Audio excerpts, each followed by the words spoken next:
When you travel, what is the one thing that entices you to set off on your next adventure? In today's episode, I'm going to explore my one thing with you as we take off on our next trip together.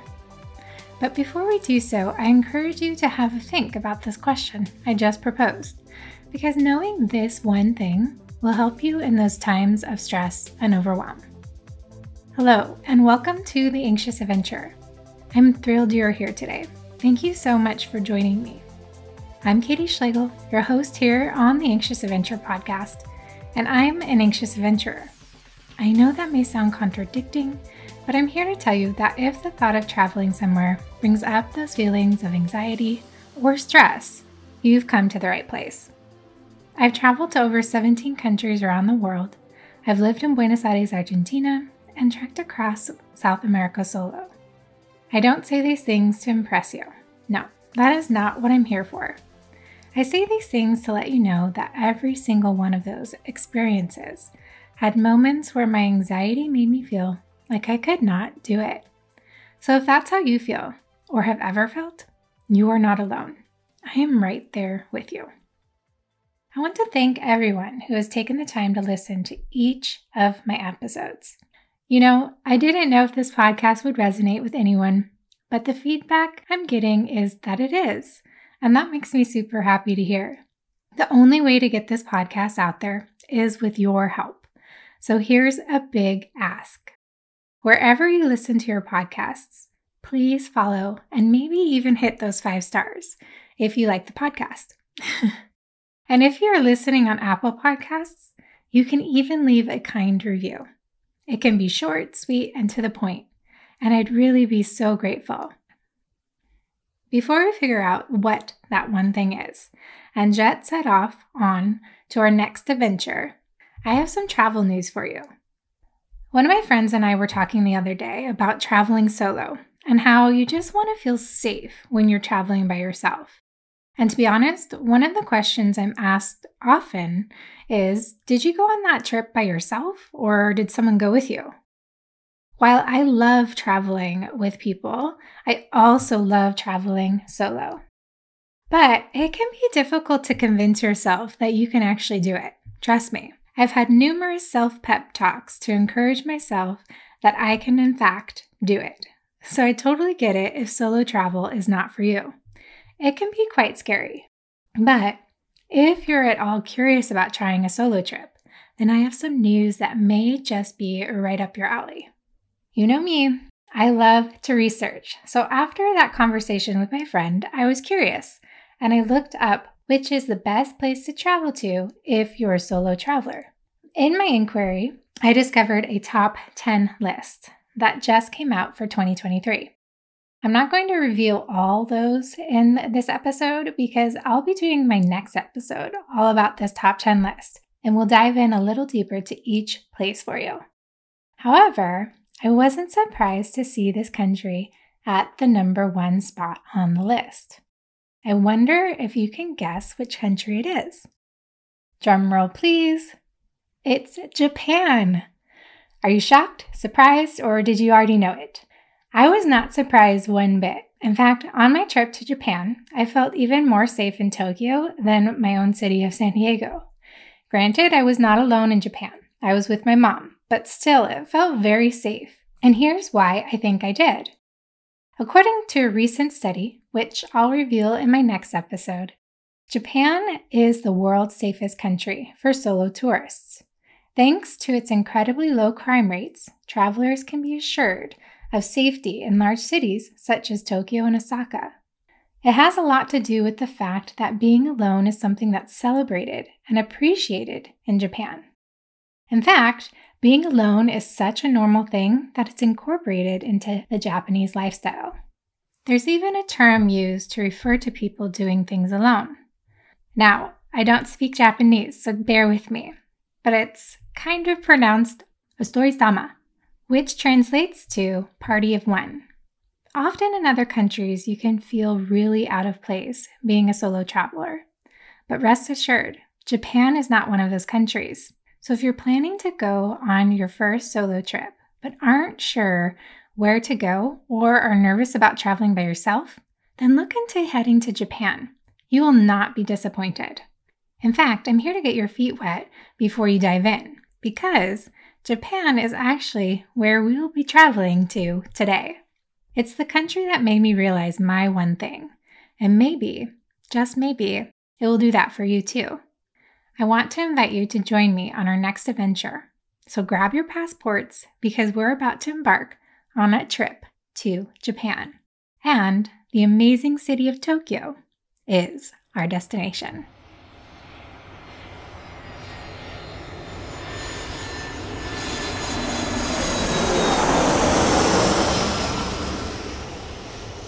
Welcome to Japan, an amazing country filled with traditions of culture and vibrant modernity.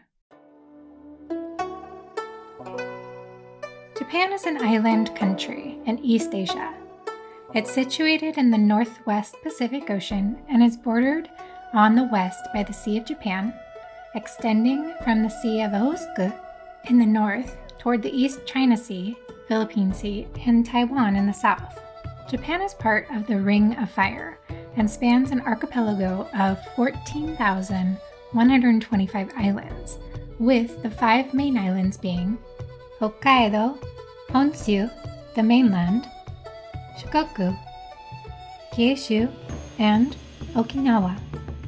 Japan is the 11th most populous country in the world, as well as one of the most densely populated. About 3/4 of the country's terrain is mountainous, concentrating its highly urbanized population on narrow coastal plains. Japan has 9 forest ecoregions, which reflect the climate and geography of the islands. They range from subtropical moist broadleaf forests in the Ryukyu and Bonin Islands, to temperate broadleaf and mixed forests in the mild climate regions of the main islands, to temperate coniferous forests in the cold winter portions of the northern islands. Japan has over 90,000 species of wildlife as of 2019, including the brown bear, the Japanese macaque, the Japanese raccoon dog, the small Japanese field mouse, and the Japanese giant salamander. Tokyo is the capital and is the most populated city in Japan. It serves as Japan's economic center and is the seat of both the Japanese government and the Emperor of Japan. Here are some fun facts for you on Tokyo. Tokyo used to be called Edo. Tokyo has more neon signs than Las Vegas. You will be helped or pushed to get onto the train in Tokyo. The Tokyo Skytree is the tallest tower in Japan. Tokyo is one of the safest cities in the world. Tokyo is a fashion capital. And Tokyo is where our adventure begins today. In the early days of Mariposa Skies, I had a general idea of where I wanted to go with it as a business, but nothing solid. I had just come home from my first buying trip from Morocco, and I had the travel bug, and so did my mom, and our sights landed on Japan. As we were preparing for this buying trip to Japan, I knew I wanted to go to Tokyo. I loved the street fashion and the mix of tradition and modern culture, so I wanted to explore it more. My mom was always up for an adventure, so off we went. I was lucky enough to find a direct flight from San Diego to Tokyo. It was a 10-hour plane ride, but my mom and I were up for the challenge. During our research, my mom found this lovely little hotel in Asakusa called Red Planet. And we were in luck too, because there was a limousine bus from the airport to one of the hotels right down the street from our hotel. It was perfect. Asakusa is one of Tokyo's older districts. It's characterized by its narrow alleyways packed with noodle shops, shopping streets, and a grand temple, Sensoji, all of which are flanked by modern department stores. It is a richly cultured area and a must-visit for anyone going to Tokyo, and we just so happened to be staying right in the center of it. For cultural anthropologists such as myself, I was soaking up and learning everything I could about Tokyo and Japan. For the first day or so, we just explored our surrounding area. We went to the Sensoji Temple and we walked along all the shopping streets in and around our area. When approaching the temple, visitors will first enter through the Thunder Gate, or Kaminarium. It's the outer gate of the Sensoji Temple. It's also the symbol of Asakusa, and really the entire city of Tokyo. Before getting to the temple, you'll walk down a shopping street of over 650 feet or 200 meters long, called Nakamise. It leads you from the outer gate to the temple's second gate, the Hozemon. Alongside typical Japanese souvenirs such as yukata, or those summer kimonos, and folding fans, you will discover various traditional local snacks from the Asakusa area that are sold along the Nakamise. The shopping street has a history of several centuries. It was so fascinating to walk down and to observe all the everyday happenings of Japanese as well as tourist life. I found one store in particular that had the most amazing block printed fabrics. It was then that I was introduced to the furoshiki. This one piece of fabric has so much history dating back centuries and deserves its very own episode because I couldn't quite possibly just give you the short of it right now. While my mom and I explored Tokyo and went into all the different shops, I kept getting surprised that many of the items were in fact not made in Japan. I started to get discouraged and was thinking that this trip, while amazing as it was, I might not find any fashion from Japan that I'd bring back with me. You see, I was still in the discovery phase of Mariposa Skies and what I wanted it to be. I didn't know just yet that it was going to be about the artisans and helping them be seen and noticed. At that point in my Mariposa Skies journey, I just knew I wanted to at least have the items I sell in the shop be made in the country of where I bought them. As discouraged as I was, there was a silver lining. I found out that there was a fashion convention in town while my mom and I were there. And all I had to have was a business card to get in, and my associate, aka my mom, had to have a business card of her own as well. So we went to what felt like the very outskirts of Tokyo to this fashion convention. Man, oh man, was my mom such an amazing travel buddy. As we arrived, I noticed that it was quiet and not very crowded, which always made me a little timid because that meant I might have to talk to people. I know, you can't win with me. Too many people is too much energy, and too few people makes me nervous and feel like I'm on a parade. I would love to tell you that the fashion convention was everything and more, but alas, it was not. In my mind, I was hoping it would be all these amazing designers from all around Japan. I was convinced this was going to be the start of connecting with Japanese fashion designers. However, it turned out to be all international designers from Europe wanting to get into the Japanese fashion industry. Whoops, that was my bad. I must not have understood the website very well. I mean, it was in Japanese, translated by Google, so you can see how things could have been lost in translation. Not all was lost, though. There were some lessons that I learned along the way, of course. First, I realized I was not going to find the connections I wanted with Japanese artisans in a big fancy fashion convention. Second, I found out that my mom and I navigated big international cities together quite well. And third, it really is the journey, not the destination, that makes this process fun and exciting. You just have to change the way you look at it. My mom and I searched all over Japan trying to find artisan-made items and made-in-Japan items. My mom even looked up how to write in Japanese, made in Japan, so we could ask people in the shops. I remember very clearly that I had to learn to keep moving forward. Shop after shop, street after street. I just had to keep moving forward. And to be quite honest, I would not have been able to do it without my mom cheering me along and offering copious amounts of her amazing encouragement every single day of our trip. It was hard finding Japanese artisan-made fashion wares. That was a fact. And here it is, you guys. My one thing. Are you ready? The one thing that kept me going and became my mantra, if you will, was connect, Katie, connect. I kept repeating that to myself the entire trip. After all, that has been, since the very beginning, what I've wanted Mariposa Skies to do. Connect cultures. And more so, connect people. I'd love to tell you after I came upon my one thing, all fell into place. But it didn't. In fact, I gave up and just wanted to enjoy some time away from the city. Little did I know this would be the secret. Let me explain. My mom had been to Japan with my dad back in the 70s, and she remembered this little seaside town that was just about a 45-minute train ride away from Tokyo, called Kamakura.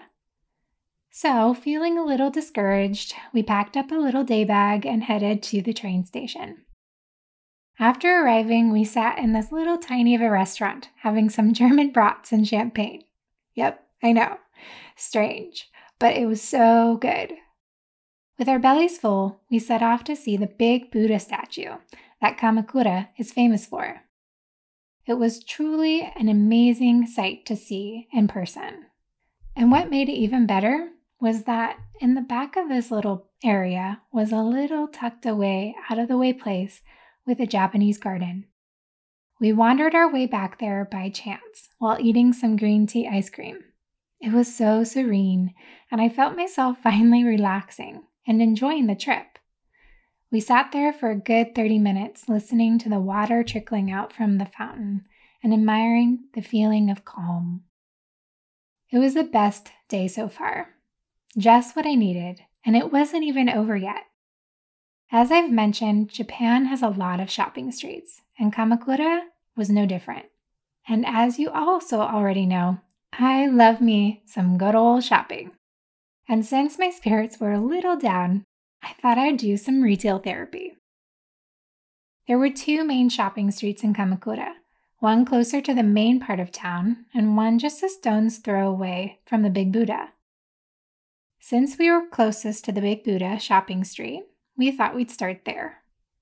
As we meandered down the streets, I happened upon a shop that looked like everything was made in Japan. It was very Japanese in style and energy. Curious, I popped in to take a look. As soon as I stepped in the door, it was like my heart skipped a beat. Coin purses, fabrics, money wallets, stationery, everything was made in Japan. My mom and I looked at each other and just laughed. We couldn't believe it. Finally, we found our Made in Japan Mecca. And guess what? After I shopped to my heart's content in that store, the store next door sold these amazing coin purses called Gamaguchi. And the best part? It was a small family-owned business who employed around 6 or so artisans who made these purses. I mean, it couldn't have gotten more perfect than that. The day continued on like this, with finding more and more fashion items made in Japan as my mom and I just talked and laughed about how amazing it all came together. Here's what I believed happened, though. I was pushing so hard to find Japanese-made fashion. I kept pushing and pushing to the point that I would not let it go, creating so much resistance, and then I got discouraged. But it wasn't until that discouragement kicked in that I finally just gave up, or what I now see as surrender. It was at that point of surrendering and letting go of the struggle that everything started to fall into place. It was almost like I was walking around Tokyo with blinders on, and so stubbornly not able to see anything. But when I finally surrendered and went on a daycation to Kamakura, I finally was able to see what I was looking for. Fashion made in Japan. But it all started with my one thing. Connect, Katie, connect. Along with a little secret splash of good old surrendering. I think that is the magic combo for me. So I leave you with the same question as I asked you at the start of our adventure today. What is the one thing that entices you to set off on your next adventure? Or maybe to state it a little differently, what is the one thing that brings you back time and time again to set off into the unknown? If you're finding it difficult to pinpoint that one thing, think back over your past adventures and your past travel trips to see if there are any common threads among them that made them special. I want you to think of this one thing as being what guides you or what anchors you, kind of like your why of why you travel. Once you figure this one thing out, traveling this great planet as an anxious adventurer will start to become much easier. I promise. All right, this is the part of the episode where I ask you to write in and tell me your travel stories. I believe your stories are super important and worth being told and heard. So if you're willing to share your travel experiences with me so that they can be shared here on the podcast, I would love to receive them. Please email me at anxiousadventurersclub@gmail.com. Just put in the subject line, my travel experience, and then fill that email with your story or stories. I know this is another big ask, to put yourself out there and tell your story. But I really think in the end, it's going to help a lot of people. I can't wait to see your story in my inbox. Before I close out this episode, there are a few things I want to remind you of. Be sure and check the show notes. I've linked to everything that I've mentioned in today's episode, including some of the fashion I found in Japan that you can find on my website. And be sure to follow me on Instagram. That's the place where I share all the photographs, videos, and visuals for each podcast, as well as tell the stories of the artisans and more travel adventures. Okay, that concludes this adventure for today. I hope you enjoyed traveling with me to Japan on my second buying trip for Mariposa Skies. Thank you so much for joining me. I truly enjoyed it. I hope you learned a little, laughed a little, and my hope is that it left you with some things to think about. All right, that's it for now. Until next time, my dear anxious adventurers. Ciao, besos.